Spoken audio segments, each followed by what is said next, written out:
今日あれでしょ、なんかちょっとした俺の自慢話聞いてくれるんでしょ。久しぶりに晴れちゃってね、ちょうどいいよね。青空の下で俺の今日の話日和。やっぱ俺あんま物欲ないですよね。何にも欲がほぼない。だけど車だけは好きなんですよ。だからちょっとやっぱその愛車紹介をしておきたいなっていうね感じなんですよ。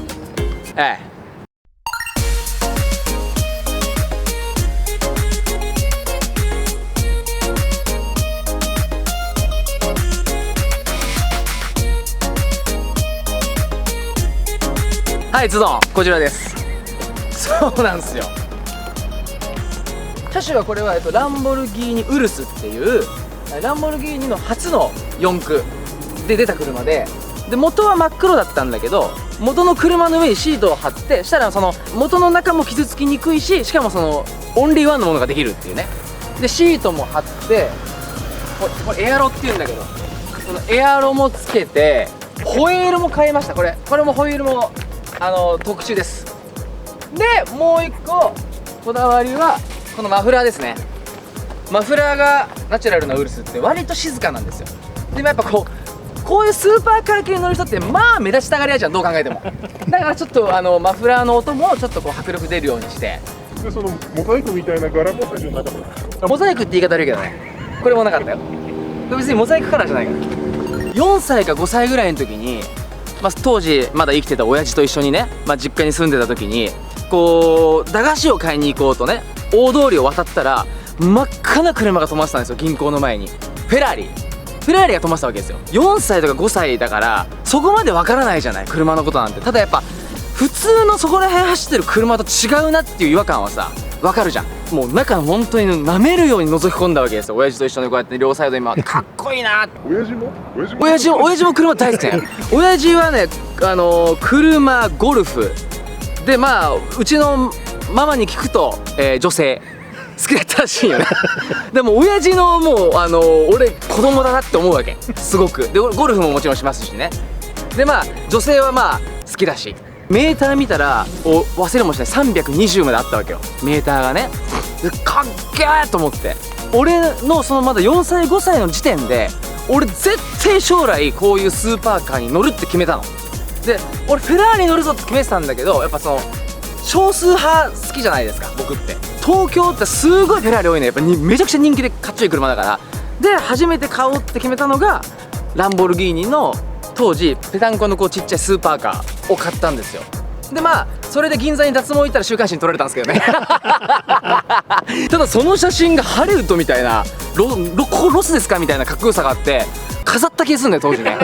俺やっぱなんだろうな、日本のさ文化とかいうさ芸能もスポーツもそうだけどさ、割と人と同じであれみたいな傾向あるじゃない。でもやっぱさ本田圭佑選手がね空港に来る時に真っ白なスーツにバラ持ってフェラーリで来たことあるじゃん。あれこそ俺は本来見せる姿だと思うわけ。頑張って人より努力して誹謗中傷とかいろいろ言われることあっても耐えて頑張って自分の思いを貫いて努力して成功したらある程度こういう車に乗れるよとか、そういう夢の与え方の方が俺いいと思うんだよね。だから俺みたいな子だけイエーイってやってるのを見てテゴニャン楽しそうだなって思ってくれたらいいなと思ってます。はい。はい、中真っ赤なんですよ。この赤のハンドルとかシートの赤も全部オプションでオーダーメイドで作ってもらいました。エンジンはこれでかかるんですけど、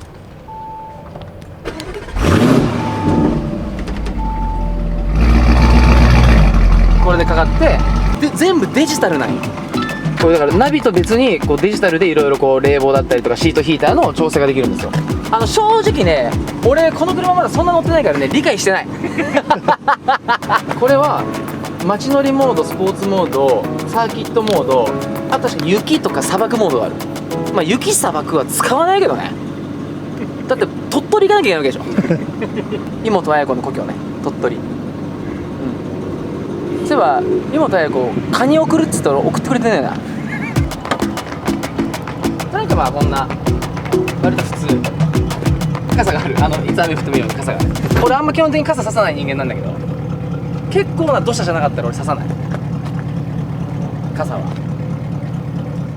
ちなみに助手席にはどういう方が乗ってるんですか？カ母ちゃんぐらいじゃない？俺助手席に友達乗せるってことあんましないんだよ。あとはサッカー仲間の男性は乗る。ただね、どんなに仲良かったりいとこの女の子でも乗せない。基本は絶対親戚の目にピーって入れて彼女とドライブって書くぜ。そのリスクがあるから俺基本的に女性が乗せない。分かんないけど、本当に彼女ができて彼女と手つないで歩いてるのを撮られるのはしゃあないなって思うけど、彼女でも何でもない人を熱愛って書かれるのが嫌なだけ。もう彼女だったらしゃあないよ。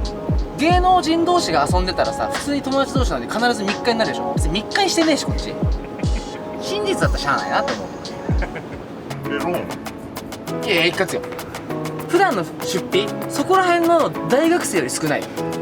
アマゾンのワンクリックぐらい。電池とかティッシュとか紫シャンプーとか。紫シャンプー。何それ？紫シャンプー知らない？金髪の人は結構必需品で、金髪に染めるとさ、どんどんシャンプーすればするほどさ、色落ちしていって黄ばみが出てくるんだよ、髪の毛にね。その黄ばみを抑えるのに紫色をかぶせると綺麗な金髪が保てますよっちゅうやつ。そう、ムラシャンをよく買う。アマゾンでムラシャンって言うんだけどさ、紫シャンプーのことを縮めて。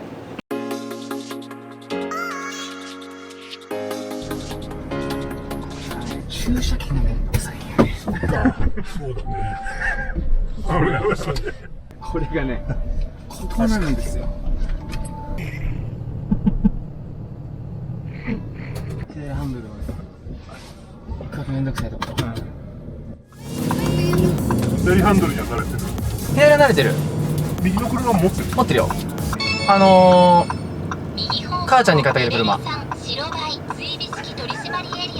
は右ハンドル。いやー、車はいいよマジで。個室だもんね、ずっと。で俺レコーディングの曲を覚えたりとか割と車の中で覚えちゃいますね。車か風呂かな、曲覚えは。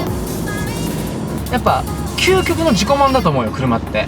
やっぱ乗ってる自分がテンション上がる。よっしゃ仕事頑張ろうって思えるって俺すごい大事だと思うんだよね、モチベーション。やっぱこういうなんだろうな、一人の空間で自分が大好きな取締エリア外です。いやなんかさ、最近のさ、最近の若い子って言ったらあれだけどさ、なんかこうぶっ飛んだ夢ってすごく少なくなってきてるじゃん。例えばなんだろうな、100万円もらったらどうしますかみたいなインタビューでもみんな貯金って言ったりとか、全然俺いいと思うんだけど、俺も貯金全然する人だからいいと思うんだけど、なんかさ、なんだろうな、男ならの夢ってあるじゃん。それこそ俺の親父世代とかは全然まだその世代の人たちだったけど、いい車乗って自分が連れてる女性はいい女性で美味しいお酒飲んでみたいな。俺昭和62年生まれなんだけど割とそっちの人間なんよね。男たるものやっぱなんだろうな、ちょっと背伸びして常に見られることを意識してカッコつけようぜみたいな。でやっぱそれでカッコつける自分を維持するためにはそれ以上に仕事で結果出さなきゃいけないみたいな、なんかそういうのをね俺は大事だと思うんだよね。男ならやっぱ車ってなんか良くないって俺は思うよね。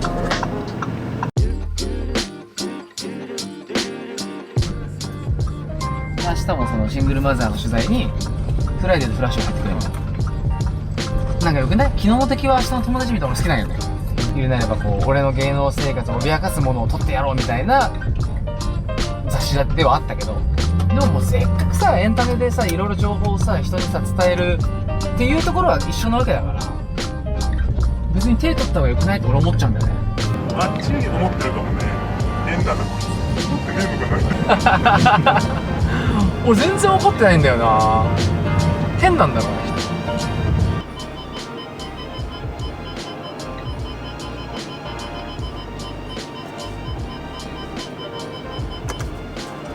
よし、到着でございます。というわけで実は手越や車にだけはこだわりあったっていうものを紹介してもらいました。天気も良くてうちの大好きなハニーちゃんを見せられて最高の気分です。というわけで以上、手越優也の自慢話でした。いつもは右だけど角度的に左でって